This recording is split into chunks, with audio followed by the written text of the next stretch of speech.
Okay, well, thank you everyone for joining today. And as I said, I know there'll be more people joining as we go, but time is precious, so we'll kick off. So why are we here today? Well, I think let's face it, healthcare is tough.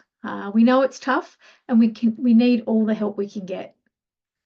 I'm a big believer in healthcare change, transformation, and innovation, and I hear many people tell me we can't change in health. It's just too hard. We don't have enough money. There's not enough resource. There's too much resistance. I personally think there is enough money in healthcare. It's just about how we use it. So, in healthcare spending, the statistics say that 60% of spend is effective care, 30% is waste, and 10% is harm. So I think if you look at that stat in itself, there is a lot that we can do to spend money and allocate resources in a much more effective way. And that's really what I'm here to talk to you about today, because there is a way for us to do things differently and to make better impact on people's lives, which they deserve. So if I start with a story, so it's reasonably common, but it's what I experienced many years ago. We had a room full of colleagues from across the business, and we just had a great workshop.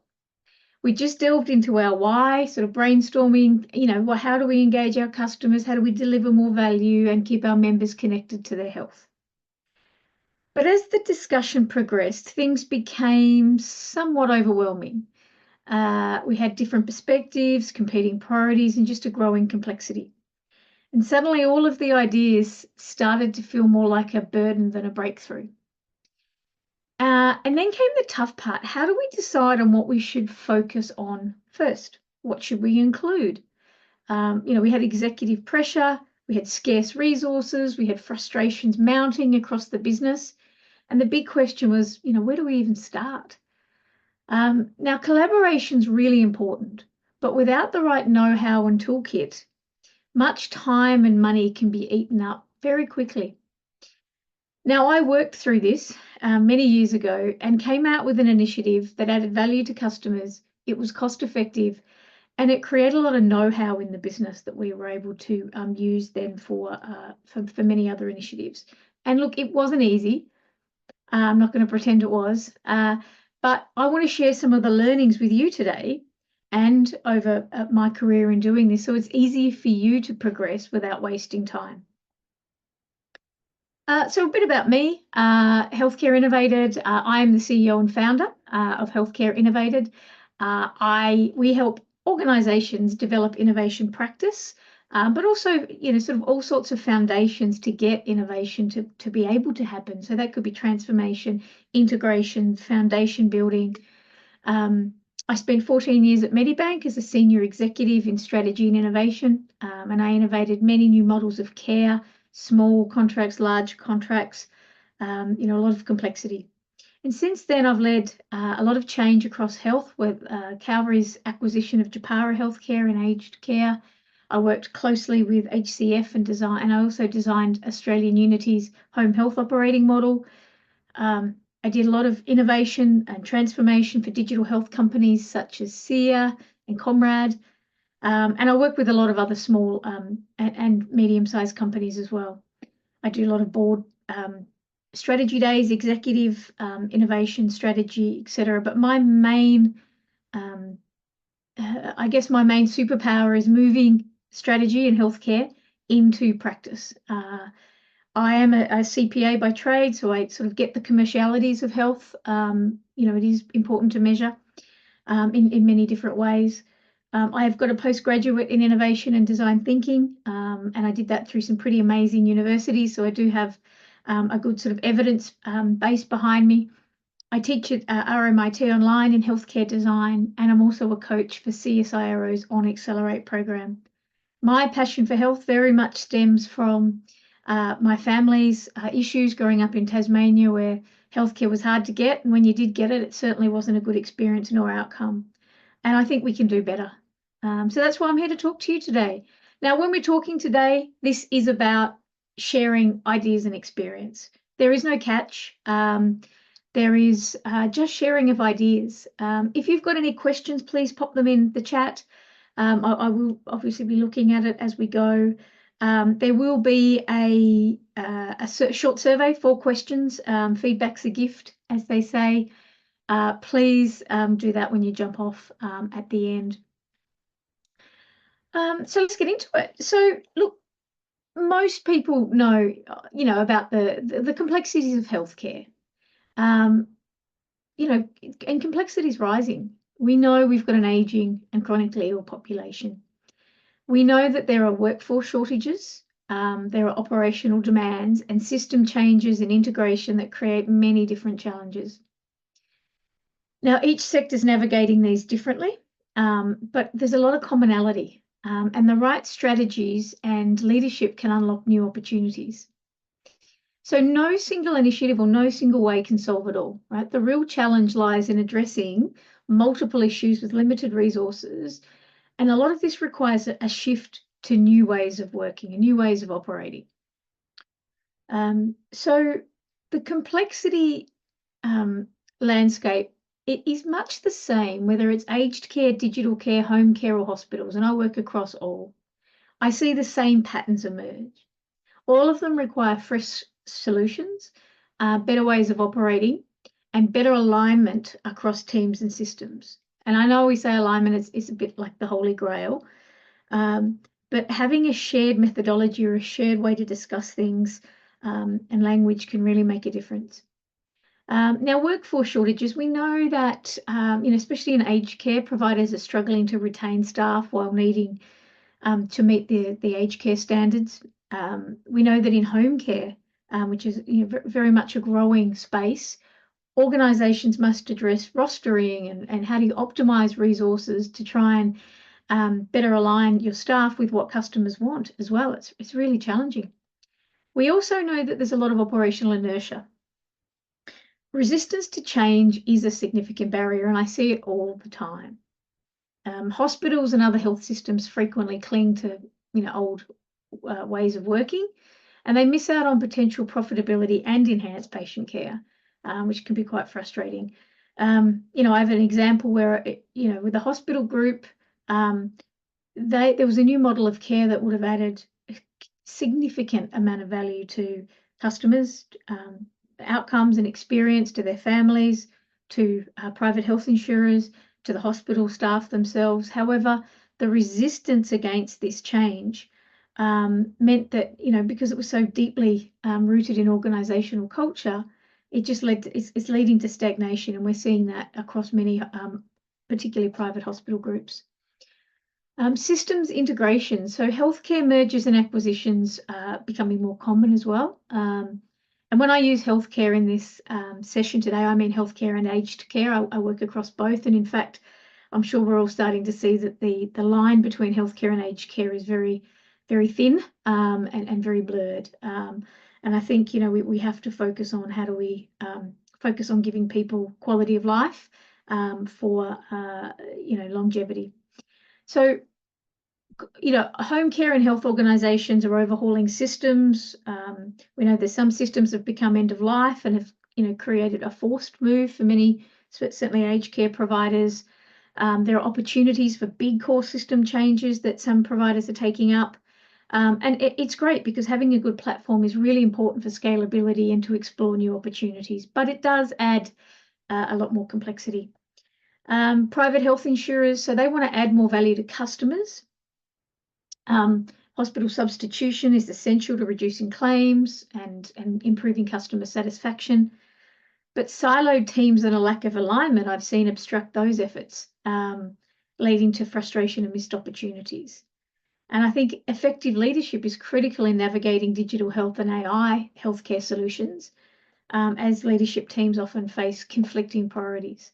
Now, as I said, there's no one way to approach these issues, but understanding the risk, uncertainty, and urgency of the issue can create a more accelerated way to achieve greater impact. And that's what frameworks are good for. Sorry, I've skipped ahead. So if we think about, for a moment, how do you explore? So there are so many pain points in health. I've just gone through a number of them, and there are so many opportunities. there are many competing demands, business as usual, keeping the lights on at the same time. It's essential to prioritize what matters most through a structured discovery and focus.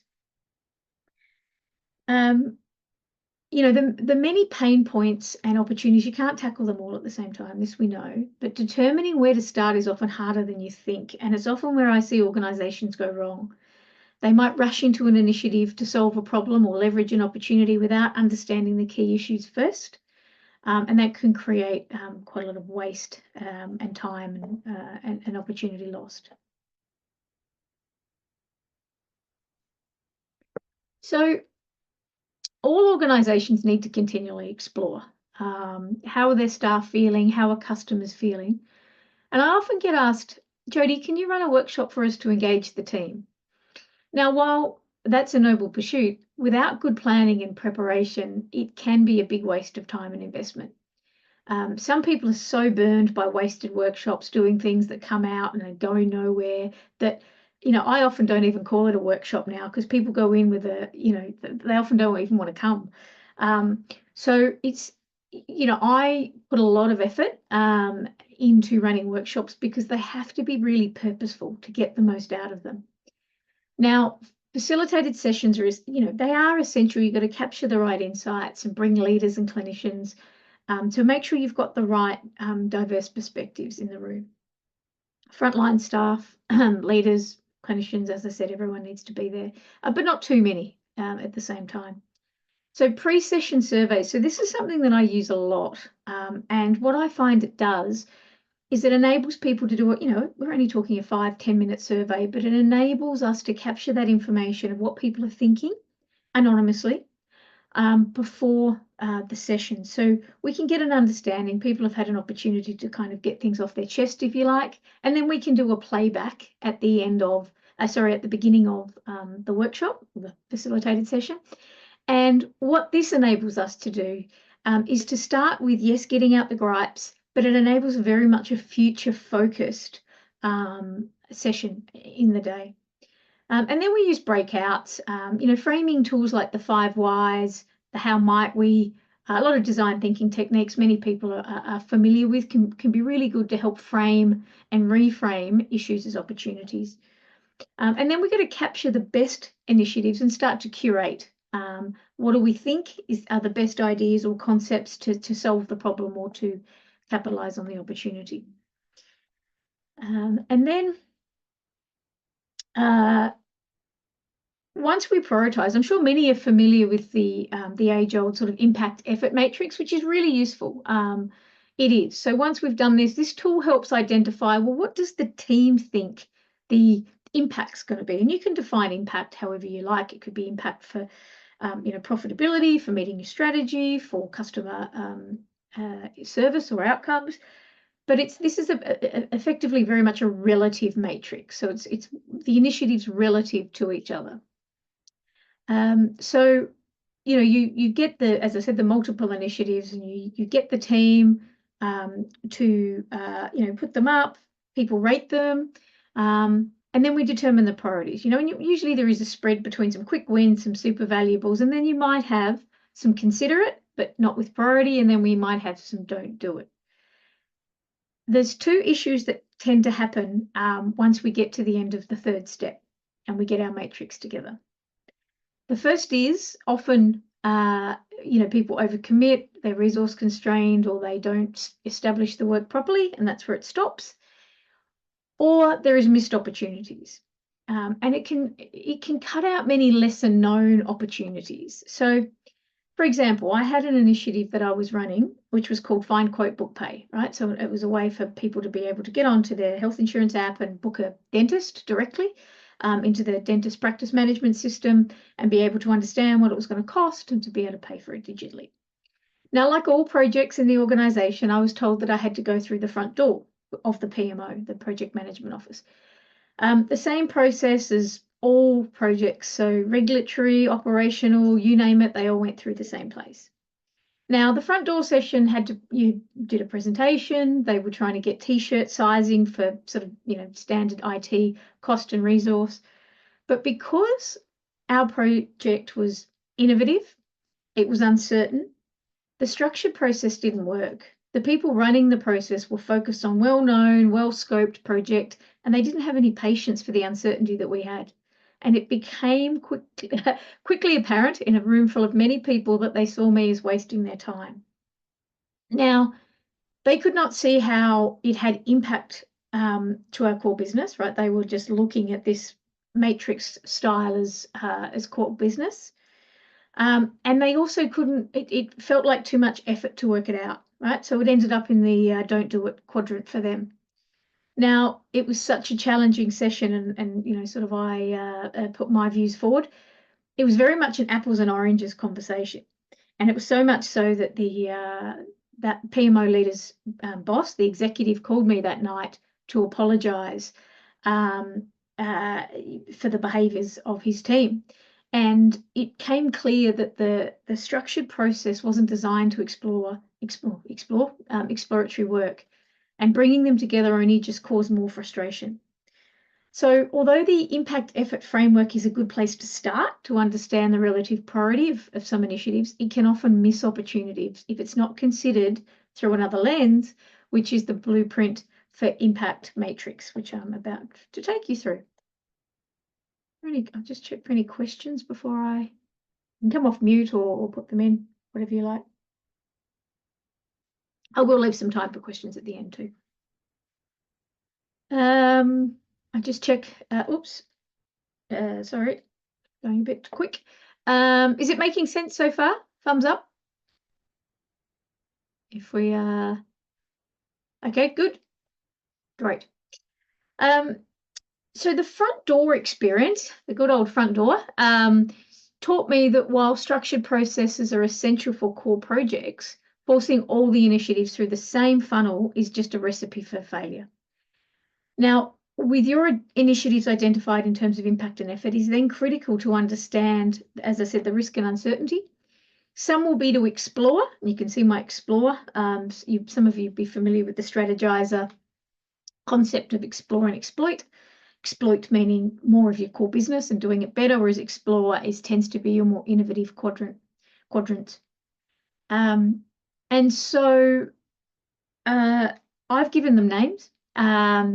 So, and I'm going to go through each of them in turn, but it is critical because it impacts the way you run the initiative.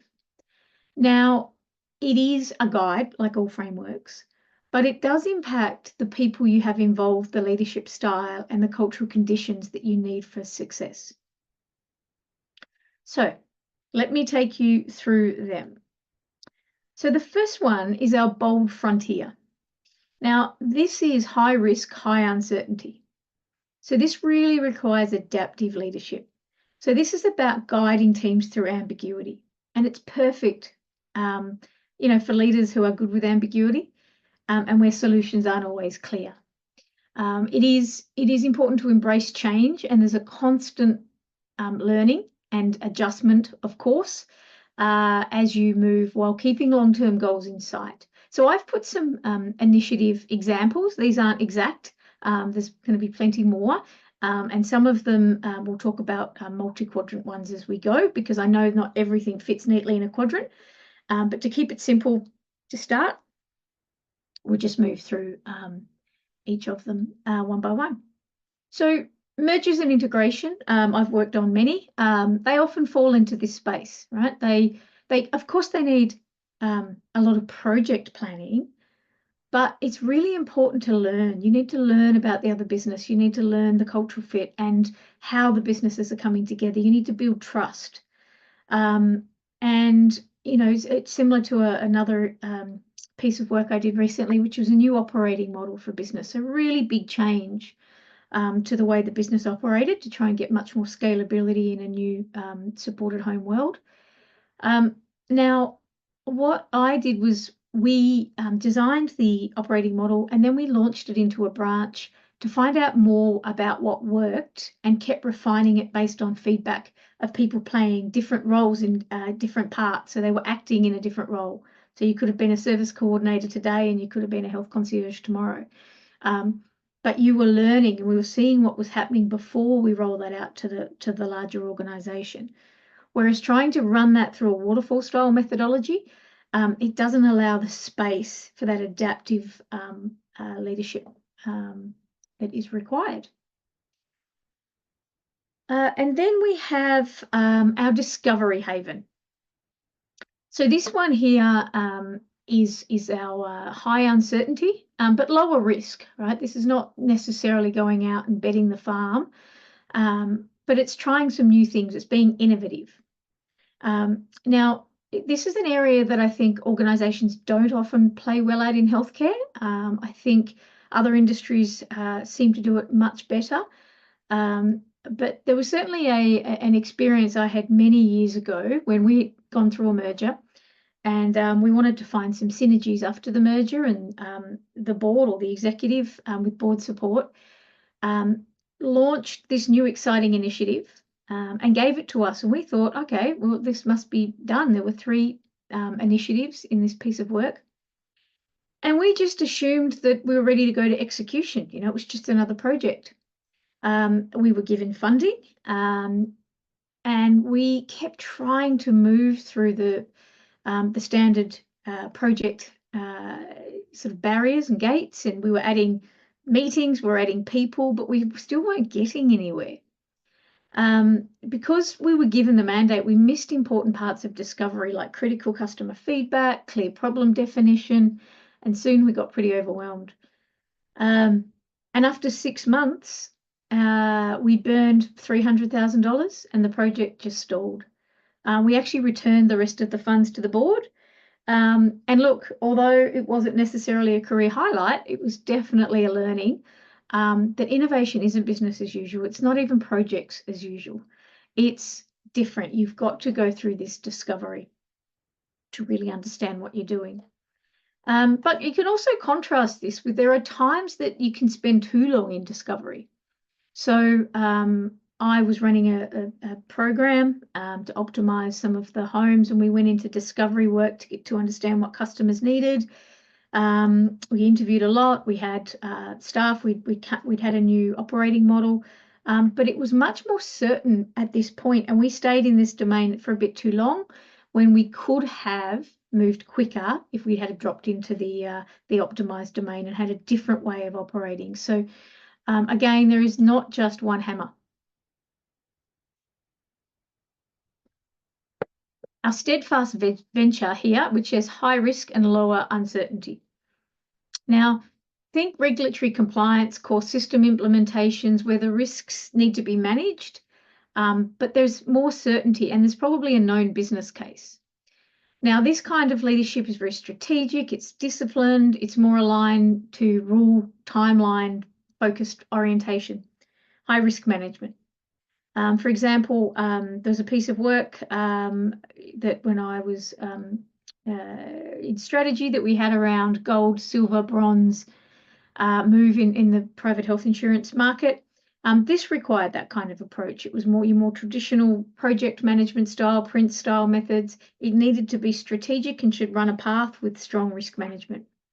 However, there are times when some initiatives are planned and delivered in this way when they should not be that rigid. So the new platform is being implemented along with M&A or a new operating model.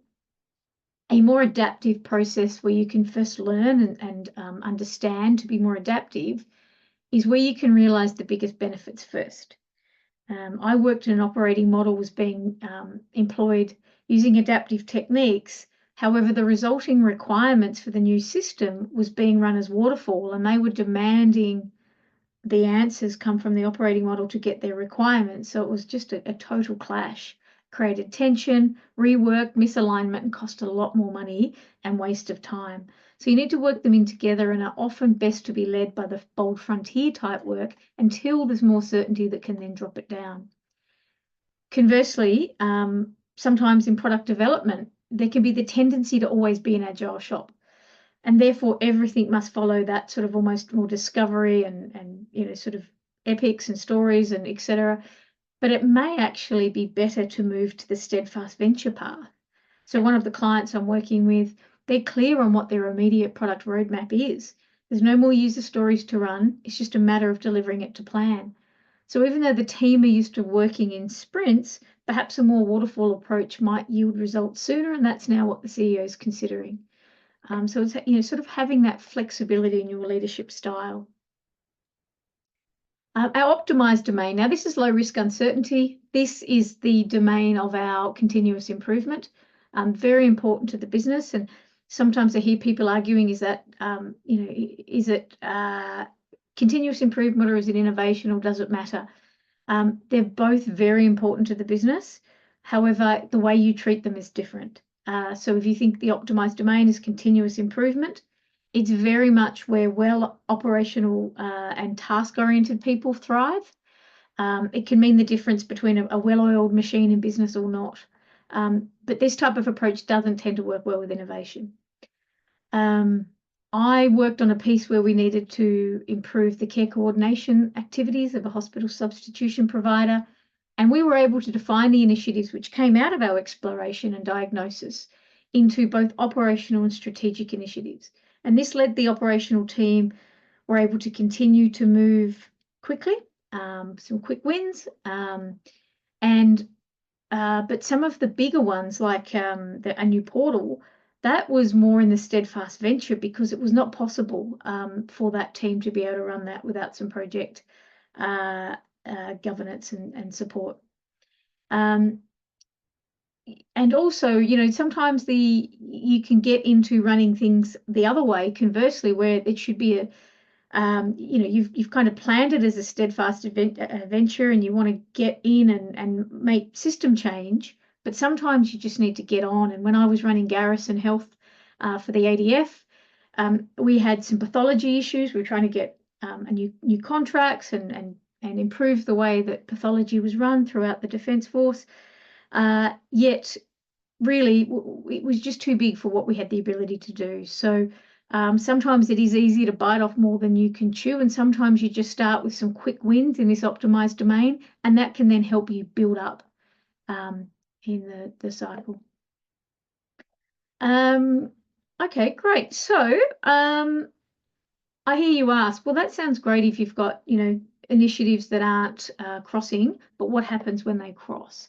Well, again, like any framework, there are definitely ways that we need to do this. So if you think about trying to hit everything with one hammer, I've seen a number of times where a program director has been brought in or appointed, and they just have that one hammer. They manage all streams and processes in the same way. They tend to be quite dictatorial or a bit dogmatic in the way that it's going. And look, sometimes that is really important, but not all the time. So one client forced timeframes before discovery and undervalued design. And in fact, I heard the comment made, I kid you not, well, we aren't here to focus on business outcomes. We were here to deliver the project. So as you can see, fixed milestones can be dangerous. They can mean that a project team will just go for gold to meet that, but that's not necessarily going to give you the outcomes. And I don't see a project team and a business team having any different objectives. In fact, we all should have the same objectives, which are about our purpose. So many initiatives, as we know, are in healthcare across many areas. And if we think about a digital transformation initiative, it might have some exploration to begin with in the discovery haven, the technology integration, maybe the steadfast venture, and then we'll have operational work, which will live in the operational domain. So I'll give you an example of a big piece of work that I've done recently, a digital health company's journey through change. So they embarked because of some prior leadership issues. They'd had a situation where staff were frustrated. They were having frustrated clients. Their NPS had turned very bad. They just had too much work and they weren't able to deliver. So we started very much in the bold frontier. It was high risk and high uncertainty. The leadership team, what was left, didn't have all of the answers. So we adopted a very much an adaptive leadership approach. We listened to the teams, we did surveys, we collected feedback, we had workshops, and we iterated as we went. And then even still, once we did a restructure, we put it out for consultation for 3 weeks before we closed it and made changes based on that feedback that we'd had from staff. Then we moved into simultaneously some of the steadfast ventures. So there were pieces that came out that needed to be, they were much clearer. They needed to ensure that the team focused on things like a CRM and better commercial reporting and dashboards on commercial drivers. So regular steering committees, having sponsors, more traditional ways of working through those priority areas are really important to keep that moving. And then we had obviously some quick wins through the optimized domain where we focused on operational efficiency, refining process with new workflows. And that included things like new training packs, customer welcome packs, guidelines for handover and an offboarding process. And then one of the biggest things that came out was, developers were so sick of just working on ticket after ticket that was being handed to them. They wanted some time for innovation. So we took some best practice innovation guidance and we tried new ideas in low risk environments. So having that time for them in the discovery haven was really important. So that's an example of how multi-quadrant initiatives can work. And if we think about the how might we do that? So if we think about it's got to be connected. You might deconstruct parts of it, but it needs to be very much connected. And so if we broke it into sort of sub pieces or sub projects, and if we use an integrated care model as an example, care pilots might go to the discovery haven quadrant. And when we think about core tech rollouts, which need to be done, may go into the steadfast venture quadrant. And then workflow optimizations fit in the optimized domain. And then if we think about the dynamic leadership team, so it needs to be a mix of leaders. Again, a leader's not a leader's not a leader. Everybody has different ways and different styles. And so it's important to understand that entrepreneurial leaders guide the care pathway pilots. Now, I've seen many cases where somebody's operationally very good. So they'll go, oh, we want to give them an opportunity in innovation, go and put them in innovation. But they actually fail. And it's not their fault. They're just not suited to that ambiguous type of work or they haven't been trained in it. So we need to have that fit. Strategic leaders handle technology integration and long-term scalability, and operational leaders focus on refining workflow efficiencies. And that sort of growth orientation, leaner, meaner, faster. And so if we think about phase-based execution and governance, we have a pilot phase, say, for new virtual services. They might then move into the core tech integration once we know that they're right for scaling up, or they may not be. And then we ensure an operational efficiency mantra ongoing and have some process in place for that. And then maintaining that continuous feedback loop to ensure that the care model aligns with real-world needs and scales effectively. And importantly is that culture that supports both innovation and operational excellence. There is a really important role for both, and sort of making sure that we've got that looped in and continued feedback so everybody knows what their role to play is, but how important all of the roles are to work together. Any questions at this point? Nope. Okay. So look, I'll probably, I get the comment a few times, and if you've joined my webinars before, I've covered innovation and I've covered some other fundamentals, and I'll get this. Well, my workplace or my boss just doesn't support this, so what can I do? And it's a really important question because being frustrated in a workplace, isn't fun for anyone. But trying to find ways that you can create some change, right? I like to say that a leader doesn't create growth, but they create the conditions for growth. So how can you help them create the conditions for growth? So first, commonly cited is a lack of resources. There are ways of being creative and using what you have available. Now, you might be able to find savings from waste within or find a different way of doing it, or leverage your strengths to work with partners, which might have mutual gain. So when I talked about the Find Quote Book Pay project, I had to get the concept off the ground with no money or resources. I used some credits that we had with a service design company. I found a partner who had integrations already established and worked out a way that we could use our brand to help connect customers, but enable free services for us. And this drove momentum. It got some investment for an MVP and subsequently started an innovation council, or our discovery haven. And we got another 14 initiatives off the ground, which is really important. So in terms of what have we covered today? So I've gone through it reasonably quickly, but it is really important that we continue to think about ways of doing things differently. And that's not to make it more complex, because obviously it's easier to just manage things in a traditional project style.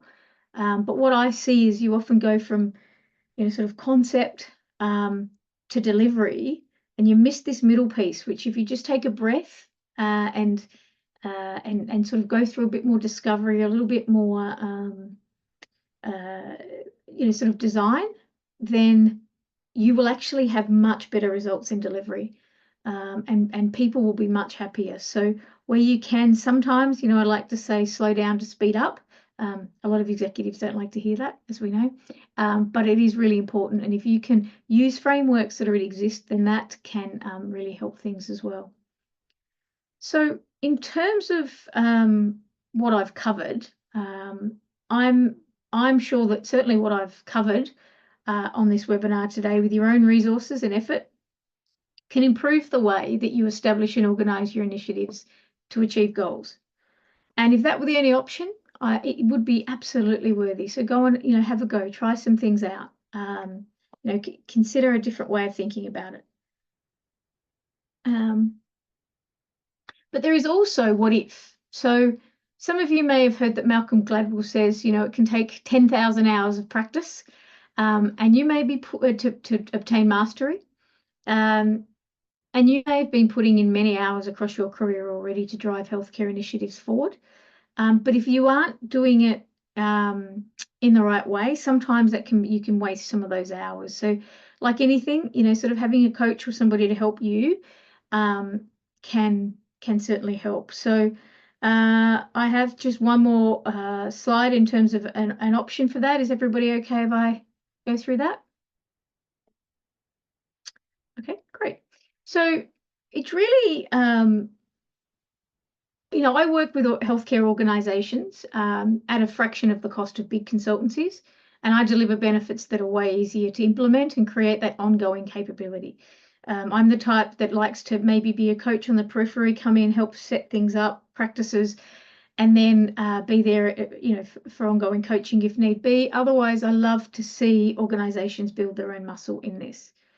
We work faster and more successfully than most project management resources. So somebody might look at a project management daily rate and say, oh, well, that's cheaper, but you are going to have them sit in a room and waste much time, as I've seen happen too many times. If you do that upfront strategy and design work, apply here all of the things you've heard today, then I know you'll benefit. And as a special offer for joining my webinar today, I will offer a free consultation just to hear about your pain points or some of the issues you might be going through. And I'm more than happy to suggest and give you a summary on how to approach one of your key problems or opportunities with no catch. And if you want to do that and you want to have a chat and I can help, obviously on a confidential basis, please go to my website. It's there. The QR code is there. And you just book straight through, find a place in your diary that works with what the appointments available there, and do that, and then we can have a chat about. As I said, I'm very passionate about healthcare because of the personal issues and professional issues that I've been through, and I'm really keen to see us as a nation do healthcare better. And also, please do email anybody else who may benefit from this webinar. I will have it recorded. I have got it recorded, and I'm very grateful that for everybody's attendance today. Are there any questions?